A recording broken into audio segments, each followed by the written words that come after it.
Assalamualaikum warahmatullahi wabarakatuh. Perkenalkan, nama saya Putri Dwi Anggriani dengan NIM 2053000004 dari Prodi Pendidikan Bahasa Inggris. Saya adalah salah satu mahasiswi di Universitas PGRI Habibwana Surabaya. Di sini saya akan menyelesaikan tugas akhir semester saya yang dibimbing langsung oleh dosen saya yang bernama Bapak Samsurianto SKOMI MSOS selaku dosen agama Islam di Universitas PGRI Habibwana Surabaya. Di sini saya akan membawakan dua tema untuk menyelesaikan tugas akhir semester saya. Tema yang pertama yaitu dakwah dengan kearifan lokal membendung paham radikal, dan yang kedua tentang korupsi. Sebelum ke penjelasan tema-tema tersebut, marilah kita membaca suratul Fatihah. A'udzubillahi minasyaitonirrajim. Bismillahirrahmanirrahim. Alhamdulillahirabbil alamin. Arrahmanirrahim. Maliki yaumiddin. Iyyaka na'budu wa iyyaka nasta'in. Ihdinas shiratal mustaqim. Shiratal ladzina an'amta 'alaihim ghairil maghdubi 'alaihim waladdallin. Amin. Dan amin ya rabbal alamin. Setelah itu, marilah kita ke materi yang pertama, yaitu dakwah dengan kearifan lokal membendung paham radikal. Di sini saya mengambil referensi dari buku yang ditulis langsung oleh Bapak Samsurianto SKOMI MSOS dengan judul Dakwah Lembut Umat Menyambut. Diterbitkan di Kota Jalan Jemur, Wonosari, lembar 111,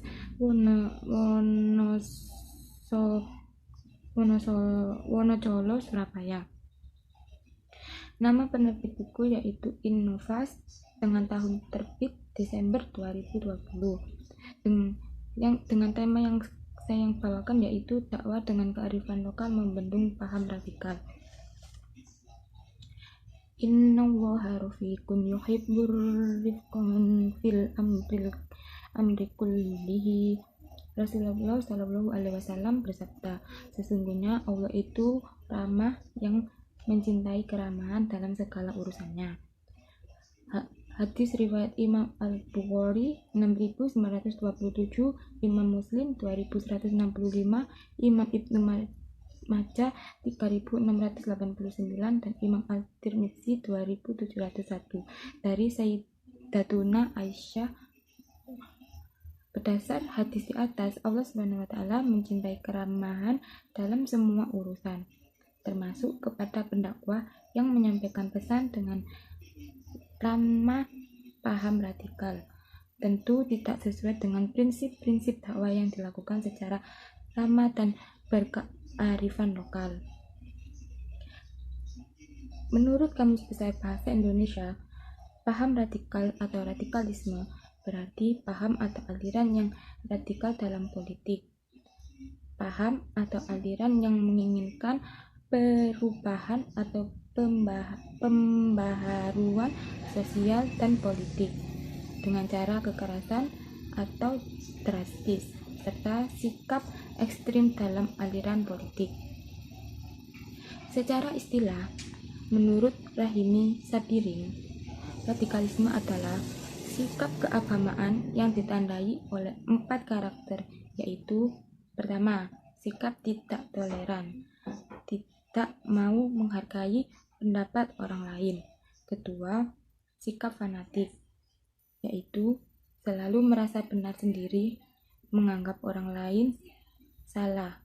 Ketiga, sikap eksklusif, yaitu membedakan diri dari kebiasaan Islam mayoritas dan mengklaim bahwa cara beragama mereka yang paling benar, yang kompleks, dan cara beragama yang berbeda dari mereka sebagai salah, kafir, dan sesat.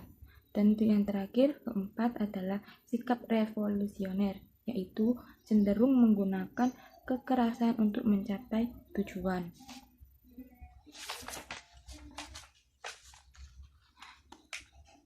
Menurut Ar-Rubaidi menambahkan 5 karakter.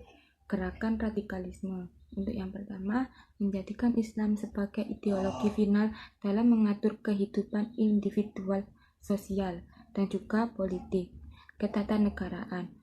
Kedua, nilai-nilai Islam yang dianut secara apa adanya tanpa mempertimbangkan perkembangan sosial dan pihak ketika Al-Quran dan hadis hadir di muka bumi ini dengan realitas lokal kontemporer. Untuk yang ketiga, karena perhatian lebih terfokus pada teks Al-Quran dan hadis, maka purifikasi ini sangat berhati-hati untuk menerima segala budaya non-asal Islam, termasuk berhati-hati menerima tradisi lokal karena khawatir mencampuri Islam dengan bid'ah. Keempat, menolak ideologi-ideologi Barat seperti demokrasi, sekularisme, dan liberalisme. Sekali lagi, segala peraturan yang ditetapkan harus merujuk pada Al-Quran dan hadis. Dan untuk yang terakhir, kelima adalah gerakan kelompok ini sering berseberangan dengan mayoritas masyarakat, termasuk pemerintahan. Berdasar karakter di atas, radikalisme yang mengatasnamakan agama adalah ancaman serius bagi kelangsungan hidup manusia. Bukan hanya itu, radikalisme yang diiringi dengan paradigma sempit keagamaan dan menjelma menjadi aksi kekerasan, bahkan akan mengancam eksistensi agama itu sendiri. Membendung radikalisme dengan dakwah kearifan lokal perlu dilakukan dalam sejarah. Dakwah Wali Songo selalu mempertimbangkan aspek kebijaksanaan hidup. Tak heran jika dakwahnya mudah dipahami dan diterima masyarakat. Mereka menggunakan pendekatan kultural dengan tidak memaksa masyarakat untuk masuk Islam. Tokoh-tokoh pesantren di Indonesia juga memberikan penghargaan kepada keragaman budaya, agama, dan suku, sembari berdakwah Islam sejuk dan damai di lapisan luas masyarakat. Wasid Mansur, sehingga tidak jarang masyarakat masuk dalam Islam dan menerimanya dengan penuh keikhlasan disebabkan akhlaknya yang memberikan kebebasan dalam berdakwah. Di era modern ini, para pendakwah sebaiknya mementingkan ukhuwah Islamiyah dalam berdakwah. Tidak mudah mengkafirkan muslim yang berbeda. Menurut Abdullah Nasir Ulwan, ukhuwah Islamiyah itu sendiri adalah ikatan psikologis yang melahirkan perasaan yang mendalam dengan kelembutan, cinta, dan sikap hormat kepada setiap orang yang sama-sama diikat dengan akidah Islam, iman, dan takwa. Mustafa Al-Qudot menambahkan, ukhuwah Islamiyah merupakan suatu ikatan akidah yang dapat menyatukan hati semua umat Islam, walaupun tanah tumpah darah mereka berjauhan, bahasa dan bangsa mereka yang berbeda, sehingga setiap individu di umat Islam senantiasa terikat antara satu sama lainnya dan membentuk suatu bangunan umat yang kokoh. Wallahu a'lam. Itulah tadi penjelasan tentang materi pertama saya, yaitu yang bertemakan dakwah dengan kearifan lokal membendung paham radikal. Dan kita memasuki materi yang kedua, yaitu tentang korupsi. Di sini saya mengutip dari beberapa referensi atau artikel yang ditulis oleh Sonia Bunga Cantika, yaitu dengan judul Korupsi dalam pandangan Islam. Dalam hadis riwayat Ibnu Majah, hadis ke-2227 yang artinya dari Jabir bin Abdullah radhiyallahu anhu berkata, Rasulullah SAW bersabda, "Wahai manusia, bertakwalah kepada Allah dan berbuat baiklah dalam mencari harta, karena sesungguhnya jiwa manusia tidak akan puas atau mati hingga terpenuhi rezekinya walaupun ia telah mampu mengendalikannya atau mengekangnya. Maka bertakwalah kepada Allah Subhanahu wa Ta'ala dan berbuat baiklah dalam mencari harta. Ambillah yang halal dan tinggalkan yang haram." Hadis riwayat Ibnu Majah. Dalam hadis di atas dijelaskan bahwa kita sebagai umat muslim yang menganut hukum syar'i dianjurkan dalam mencari harta ataupun rezeki harus dengan yang halal dan benar, tidak boleh mencari harta dengan cara yang haram. Apabila kita mencari harta yang dengan cara yang salah, maka kita telah melanggar perintah Allah dan melakukan suatu perbuatan dosa besar. Seperti contoh, kita seorang pejabat, kemudian kita menggunakan kekuasaan kita untuk melakukan korupsi, maka kita telah melakukan suatu kesalahan dan melanggar nilai-nilai Islam. Jika kita mencari harta ataupun nafkah, tapi dengan cara yang salah, status kehalalan dari segala aspek kehidupan kita menjadi haram. Memang mencari harta dengan cara yang salah itu sangat gampang, tetapi apakah kita sebagai umat Islam akan melakukan sesuatu yang bertentangan dengan syariat? Kadar iman kita terkadang diuji oleh hal-hal yang demikian. Korupsi adalah kejahatan yang populer di era sekarang. Korupsi merupakan permasalahan serius terutama bagi kehidupan masyarakat dan negara. Korupsi adalah penyakit yang tidak bisa hidup sama-sama dalam sistem kehidupan kita dan seperti parasit yang akan terus merugikan elemen masyarakat. Korupsi menyimpang dari sistem yang disepakati bersama. Korupsi bukan hanya soal pencurian. Pencurian hanya berdampak pada ekonomi, namun korupsi berdampak pada holistik. Jika korupsi ada di sistem pemerintahan, maka semua aspek kehidupan berbangsa dan bernegara akan rusak. Keimanan seseorang dapat diukur dengan hal-hal yang seperti ini. Pendidikan agama sedari kecil kiranya mampu untuk menjadi benteng pertahanan agar tidak melakukan sesuatu yang sudah dilarang dalam syariat Islam. Di dalam konsep keislaman, korupsi mempunyai 3 istilah yang penting atau populer, yaitu al-riswah, suap menyuap atau gratifikasi, al-sud, gratifikasi atau suap, al-gul, menyembunyikan sesuatu yang bukan haknya.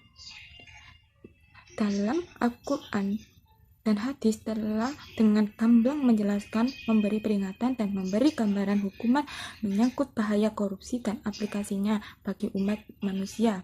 Islam dengan demikian adalah agama anti korupsi. Menurut Kusnon, sebagaimana dikutip oleh Al-Qostar, korupsi dibagi menjadi 3 jenis, yaitu 1. Korupsi jenis halus, yang artinya korupsi yang lazim disebut sebagai uang siluman, uang jasa gelap, komisi gelap, pungutan liar, dan sebagainya. Tindak kejahatan seperti ini boleh dikatakan tidak termasuk oleh sanksi hukum positif. Kedua, korupsi jenis kasar, yaitu korupsi yang masih dapat dijerat oleh hukum kebetulan tertangkap basah.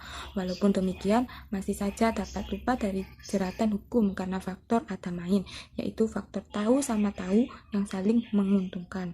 Yang ketiga, korupsi bersifat administratif, manipulatif, yaitu jenis korupsi yang bersifat sukar untuk diteliti, seperti ongkor perjalanan dinas yang sebenarnya sepenuhnya digunakan atau penggunaan biaya yang bersifat menipu lainnya. Berdasarkan tujuan seorang melakukan korupsi, Komorotomo memberikan korupsi menjadi 2, yaitu korupsi politis dan korupsi material. Korupsi politis adalah penyelewengan kekuasaan yang mengarah ke permainan politis, nepotisme, dan klientelisme, penyalahgunaan, pemungutan suara, dan sebagainya. Faktor pendorong korupsi jenis ini adalah nilai-nilai perbedaan, yaitu merasa bahwa dirinya berbeda dari orang lain. Latar belakang yang mendasarinya adalah psikologis tersebut, yaitu diantaranya sebagai berikut. 1. Keinginan untuk mendapatkan pengakuan dari orang lain. 2. Keinginan untuk dihormati. 3. Keinginan dianggap sebagai pemimpin oleh banyak orang. Kedua, yaitu korupsi material, adalah korupsi yang berbentuk manipulasi, penyuapan, penggelapan, dan sebagainya. Faktor pendorong korupsi jenis ini menyangkut nilai-nilai kesejahteraan. Korupsi material lebih mendorong oleh keinginan sebagai berikut, yaitu 1. Memperoleh kenyamanan hidup. 2. Memperoleh kekayaan materi. 3. Mendapat kemudahan dalam segala aspek. Sementara itu, alatas sebagaimana dikutip Khairuddin mengembangkan jenis korupsi menjadi 7, yaitu 1. Korupsi transaktif, yaitu jenis korupsi yang menunjukkan adanya kesepakatan timbal balik antara pihak pemberi dan pihak penerima yang menguntungkan kedua belah pihak. 2. Korupsi ekstorsif, yaitu korupsi yang dipaksakan kepada suatu pihak yang disertai dengan ancaman, teror, dan penekanan terhadap kepentingan orang yang dekat dengan pelaku korupsi. Yang ketiga, korupsi insentif, yaitu korupsi yang dilakukan dengan cara memberikan penawaran suatu jasa atau barang tertentu kepada pihak lain demi keuntungan masa depan. Yang keempat, korupsi nepotistik, yaitu jenis korupsi yang menyangkut penyalahgunaan kekuasaan dan kewenangan untuk berbagi keuntungan bagi keluarga terdekat. Kelima, korupsi autogenik, yaitu korupsi yang terjadi ketika seorang pejabat mendapat keuntungan karena memiliki pengetahuan sebagai orang dalam tentang berbagai kebijakan publik yang seharusnya dirahasiakan. Keenam, korupsi suportif, yaitu korupsi yang dilakukan dengan cara memberikan dukungan atau perlindungan. Yang ketujuh, yang terakhir adalah korupsi defensif, yaitu korupsi yang dilakukan dalam rangka mempertahankan diri dari pemerasan pihak yang dirugikan, terpaksa terlibat di dalamnya, atau membuat pihak tertentu terjebak atau bahkan menjadi korban penghujatan korupsi.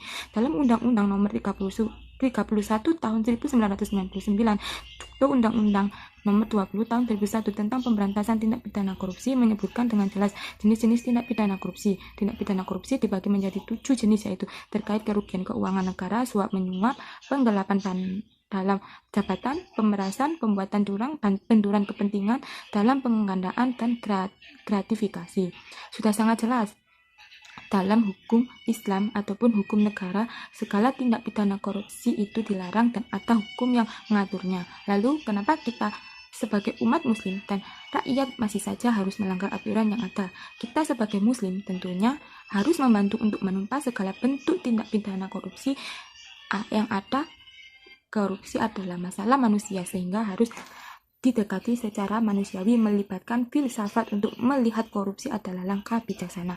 Apalagi ketika filsafat yang dimaksud adalah filsafat keislaman dengan nilai-nilai keahlian sebagai pemuatnya. Islam menawarkan semangat juang untuk melawan korupsi. Melihat korupsi secara proporsional bisa membuat bangsa ini tidak hanya terpaku dengan cara bangsa asing soal bagaimana mengatasi korupsi. Perlibatan spirit keislaman yang tegas, penguatan produk hukum dan aturan, serta tinjauan ulang menyangkut penghukuman dan pendidikan bagi pelaku adalah hal-hal yang perlu dilakukan atau diperhatikan. Hukum yang berlaku wajar, bijaksana, yang mengerti adalah kata kunci yang di masa mendatang bisa mewujudkan manusia sebagai makhluk yang tidak akan pernah puas, tentunya akan terus melakukan suatu perbuatan yang menentang agama dan hukum negara. Perlu suatu pengetahuan dan aturan yang tentunya untuk mengatasi sifat tamak yang ada di diri manusia agar tidak melakukan suatu perbuatan yang salah. Mencari harta atau rezeki dengan cara yang salah atau korupsi adalah kejahatan yang merugikan banyak orang dan merupakan suatu dosa besar. Islam sudah sangat melarangnya, tetapi terkadang sifat tamak manusia akan harta mendorong manusia untuk melakukan pembuatan penyimpang dari aturan-aturan agama dan negara. Perlu kesadaran diri dan hukum yang tegas untuk mencegah dan menumpas segala bentuk perbuatan korupsi. Korupsi sangat merugikan banyak orang, dan tentu saja itu akan berdampak sangat besar dalam kehidupan bermasyarakat. Sudah sepatutnya kita sebagai generasi muda sadar akan hal itu dan sebisa mungkin terhindar dari yang namanya tindak pidana korupsi. Itu tadi adalah 2 materi dari penjelasan saya. Selesai sudah saya membahas 2 materi untuk penyelesaian tugas akhir semester saya. Dan bila ada salah kata atau salah perbuatan, Mohon maaf dan wassalamualaikum warahmatullahi wabarakatuh.